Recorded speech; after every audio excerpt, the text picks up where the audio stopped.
Start na tayo mga kamata sa pagtanggal dito sa batong malaki. Okay. Ayan mga kamata. Subukan namin gamitan ang ating lock. Yung pinakang nakaipit.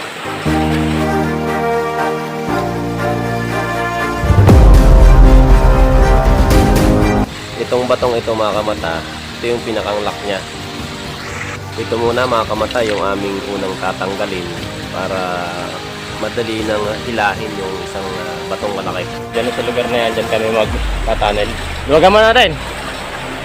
Ayun, luwagan ko muna mga kamata. Mamaya ulit. Ayun na mga kamata, nahila na yung isang bato. Naalis na namin yung isang lock na nakalagay din eh. Ang isusunod na natin mga kamata ay itong batong malaki.